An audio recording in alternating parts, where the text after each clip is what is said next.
पे है। महमूद अली के पास कई बार गए थे, मगर कुछ भी फ़ायदा नहीं हुआ हमारे को टीआरएस गवर्नमेंट में। हमें असद अकबर साहब के पास भी गए थे, मुताबिल करे थे, मगर उधर से भी कुछ हमको कुछ भी मदद की नहीं आई, कुछ सोच भी नहीं है उधर से। आज हमारे जो एजुकेशन की तरफ, बच्चों के एजुकेशन की तरफ से बिल्कुल प्योर है हमारे लोग। पढ़े की तरफ सोचित नहीं है हमारे लोग। कई बोले तो हमारे लोग एक जगह रहने वाले ना होता, एक जगह करने वाले ना होता, गाँव-गाँव फिर के ज़िंदगी गुज़ारने वाले। कहे तो ये लोग बड़ी को भिजाने की सोच भी नहीं है हमारे लोग। मैं गवर्नमेंट से कई बार मुताबिल कर रहा हूँ, हमारे लोगों को एजुकेशन की तरफ लेके जाओ। पहले ये लोगों को एक सेंटर के नाम बनाओ, ये लोगों को एजुकेशन की कैसे, बच्चों को कैसे पढ़ाना, क्या है कि जरा ट्रेनिंग दो। ट्रेनिंग दे तो ये लोग माँ बाप को भी समझ में आता, बच्चों को पढ़ाना है, तरतीब में लाना है बोल के। अस्सलाम वालेकुम नाज़रीन, मैं सुभान सिद्दीकी चैनल से। नाज़रीन, रोज़नामा सियासत के एडिटर जनाब आमिर अली खान साहब और तेलंगाना हुकूमत में वाहिद मुस्लिम एमएलसी ने आज बीपीएल फैमिलीज़ यानी गुर्बत की सतह से नीचे ज़िंदगी गुजारने वालों में रोज़गार के मौक़े फराहम करने की गरज से सिलाई मशीन और स्टोन कटिंग मशीन तकसीम की है। इस मौके पर जनाब आमिर अली खान साहब ने मीडिया से बात किया। आइए देखते हैं वहाँ के चंद मनाजिर और सुनते हैं आमिर अली खान साहब ने क्या कुछ कहा है। नाज़रीन, इसी तरह की अहम तरीन खबरें से आगाह रहने के लिए सिद्दीकी चैनल को लाइक करें, शेयर करें, फॉलो करें और यूट्यूब पर सब्सक्राइब करना ना भूलें। वालेकुम। आज तेलंगाना संचारा मुस्लिम समिति एक तंजीम है, एक तबका है, ऐसा तबका है जो मुसलमानों का सबसे पिछड़ा तबका है। लोगों के पास मुस्तकिल रोज़गार नहीं होता। ये लोग पहले बंदरों के साथ या रीछों के साथ या जानवरों के साथ करतब करते थे, लेकिन आज फॉरेस्ट एक्ट के बाद ये चीज़ नहीं हो पा रही है, तो ये लोग दूसरे दूसरे प्रोफेशन में चले गए हैं। मिसाल के तौर पे इन्हीं का एक तबका है जो पत्थर फोड़ने वाले हैं या पत्थर फोड़ने वाले बिरादरी से ताल्लुक़ रखते हैं। बाज़ लोग हैं जो अतर बेच लेते, बाज़ लोग हैं जो दुकान में जाके धुआं देते हैं।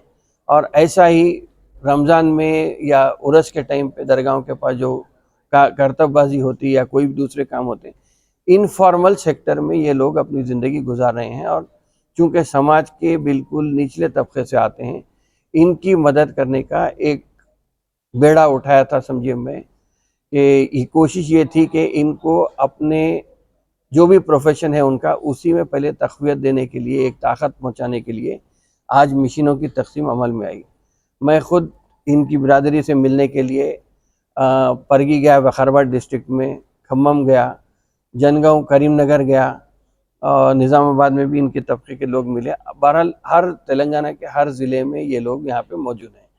तो इनके मिलने के बाद ये एहसास हुआ कि किस माशी तकलीफ़ के साथ ये लोग ज़िंदगी गुजार रहे हैं। इनको अगर हम ताकतवर बना सकते हैं तो कल इनके बीच में से जैसा ज़मीन के कई मीटर नीचे हीरा तपता है, वैसा ये लोग भी आज तक कोई फ़ायदा ना मिलने की वजह से ऐसी ज़िंदगी गुजार रहे हैं। तो इन्हीं को अगर हम ताकतवर बनाते हैं तो इनमें से कोई ऐसा आदमी निकल सकता है जो कल के दिन हीरे की शक्ल इख्तियार कर सकता है। तो यही सोच के हम सोचे कि इनको खुद रोज़गार से उनके ही प्रोफेशन में लगा देंगे। तो मुतालिबा ये हुआ था कि परगी में तकरीबन 400 लोगों का मजमुआ था। वहाँ पे बातचीत करने के बाद ये बात आई कि वहाँ एक टेलरिंग सेंटर अगर खोलते हैं तो ख़ास तौर पे ख़वातीन के लिए फ़ायदा पहुँच सकता है। वैसा ही जो तुर्का का शलू जो बोले, और उसमें क्या है उर्दू में पत्थर संग तराश जो लोग हैं, वो भी काफ़ी लोग इस पेशे से जुड़े हुए हैं। तो उनमें भी हम सोचे कि मशीनों को तकसीम करेंगे ताकि वो दूसरी अपनी जगह पे, अपने मुकाम पे जाके वो काम बखूबी अंजाम दे सकते हैं, अपनी मैशियत को सुधार सकते हैं। वैसे ही निर्मल में जब गए थे तो निर्मल, आदिलाबाद में भी गए थे, आदिलाबाद में भी एक बड़ा तबका है। निर्मल में भी कुछ लोग मिले थे, वो लोग कहे थे कि वो रुई का कारोबार करते हैं, रुई ख़रीद के लाते हैं और उनको 500 रुपये मजदूरी मिलती है। 500 रुपये में भी वो भी चूँकि लाने में किराए में पैसे चले जाते तो वो 200 रुपये मिलते हैं रोज़ाना। तो ऐसे हालात में हम ये सोचे कि पहले एक शुरुआत की जाए कि टेलरिंग सेंटर का 2 जगह क़याम अमल में लाएंगे, एक बुलारम सिकंदराबाद में, दूसरा परगी में। और ये पत्थर फोड़ने की जो मशीन है वो तकरीबन हर 5 ज़िलों में पांच जिलों में ये लोग लेके जाएंगे, लेके जाके बाज़ाब्ता तौर पे लोगों में तकसीम करके उनको एक किस्म से ताकतवर, माशी तौर पे ताकतवर बनने की कोशिश करेंगे। इसके अलावा जो सबसे बड़ा अहम मसला है वो ये है कि ये लोगों को एक जगह करना है। एक तखमीनन, जिसकी कोई मैं तस्दीक नहीं कर सकता, लेकिन इन्हीं की ज़ुबानी ये है कि 5 से 8 लाख के करीब ऐसे लोग हैं जो ये पेशे से जुड़े हुए हैं, इन्हीं पेशों से जुड़े हुए हैं। तो इनकी एक सोसाइटी बनाने का मंसूबा है, बल्कि सोसाइटी बन गई है।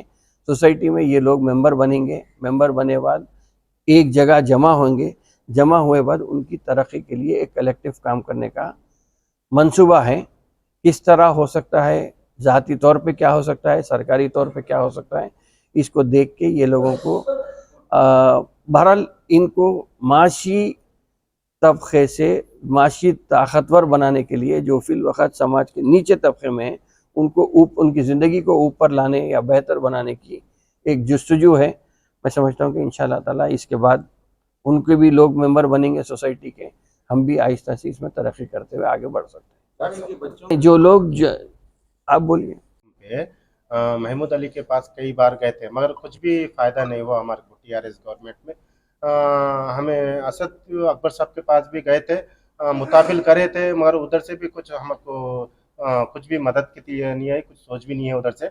आज हमारे जो एजुकेशन की तरफ, बच्चों के एजुकेशन की तरफ से बिल्कुल प्योर है हमारे लोग, पढ़े की तरफ सोचित नहीं है हमारे लोग। कई बोले तो हमारे लोग एक जगह रहने वाले ना होता, एक जगह करने वाले ना होता, गांव गांव फिर के जिंदगी गुजारने वाले गए। तो ये लोग बड़ी को भिजाने की सोच भी नहीं है हमारे लोग।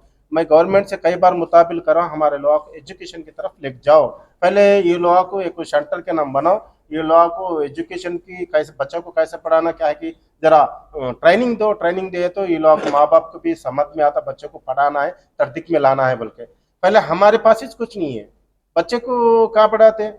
अब कई लोग पढ़ा के भी कुछ नौकरी नहीं है, क्या भी नहीं, फिर वही काम कर लेते जा रहे। अब वो पत्थर मारने वाले में थोड़े लोग इंटर भी पढ़ के, डिग्री भी पढ़ के, नौकरियां नहीं मिल रही, फिर क्या कर, वही पत्थर को काम को जा रहा। जो सांप को खिलाने वाले हैं वो बच्चों को गांव गांव फिराने जिंदगी में गुजर जाती है। वो लोग पढ़े की तरकीब नहीं है। तो आई कई मसले मसाइले हमारे उसमें ये गवर्नमेंट के नज़र में ले आने की ये 10 साल से कोशिश करे, मगर हम नाकामयाब है। कहीं तो हमारी तरफ कोई देखा नहीं, पकड़ाया नहीं।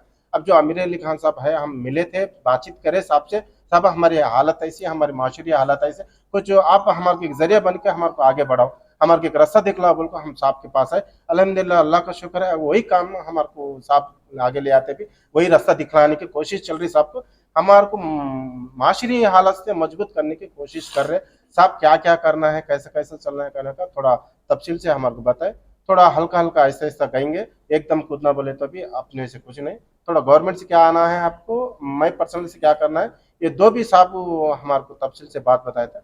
इंशाल्लाह हम साहब के पीछे चलने के लिए तैयार होके इंशाल्लाह साहब के साथ आएंगे। साहब आज कितने मिशन? 60 पे 6 मिशन दिए थे पूरे। पत्थर काटने के मिशन क्या कि 50 दिए थे। दो डिस्ट्रिक्ट में वो ट्रायलिंग मिशन, एक ट्रेनिंग शटर लगा रहे, टेलरिंग सेंटर 2 डिस्ट्रिक्ट में लगा रहे हैं, एक वकाराट डिस्ट्रिक्ट में लगा रहे हैं, पत्थर काटने का 5 डिस्ट्रिक्ट में तकसीम कर रहे हैं। ठीक।